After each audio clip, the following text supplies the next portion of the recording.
Alam niyo po ba na may financial assistance ang barangay ay mula sa city government? Viral ngayon ang ibinulgar ni Pasig City Mayor Vico Sotto tungkol sa kung gaano kalaki ng financial assistance na ibinibigay ng lokal na pamahalaan sa bawat barangay. Anak siya ng kilalang komedyante na si Vic Sotto, pero mas kilala na ngayon sa pagiging tapat at bukas sa serbisyo. Marami ang nagulat dahil hindi pala alam ng karamihan kung gaano kalaki ang halagang ito. Gusto mo bang malaman ang buong detalye? Panoorin natin ang paliwanag ni Mayor Vico.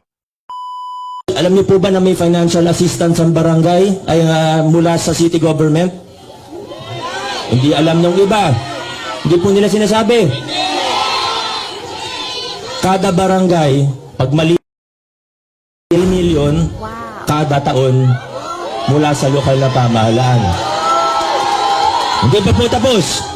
Pag malaking barangay, meron pong 5 million mula sa city government sa baba ng barangay. Nakakagulat na marami pa palang hindi nakakaalam sa ganitong financial assistance na ibinibigay kada barangay. Kung totoo ngang malaki ang pondo, bakit parang hindi ito ramdam ng ilan sa mga residente? Saan napupunta ang pera? Dapat siguro ay mas maging transparent ang barangay sa paggamit ng pondo para alam ng tao kung paano ito ginagamit at kung sino talaga ang nakikinabang. At hindi pa pala dyan natatapos, meron pa pala. At hindi pa po tapos. Pag na-liquidate po nila sa amin, nagdadagdag pa ang city government ng plus 1 million. Ngayon lang natin nalaman na ganun pala kalaki ang pondo ng financial assistance na natatanggap ng bawat barangay. Nakakabigla at nakakapagtaka kung bakit hindi ito alam ng karamihan. Ibig sabihin, may malaking kakulangan sa pagpapaliwanag at transparency sa mga barangay level.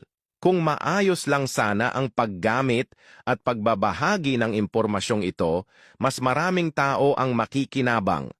Kaya't bilang mamamayan, mahalagang magtanong, magmasid at maningil ng tamang serbisyo. Dahil pera ng bayan yan, para sa bayan dapat mapunta.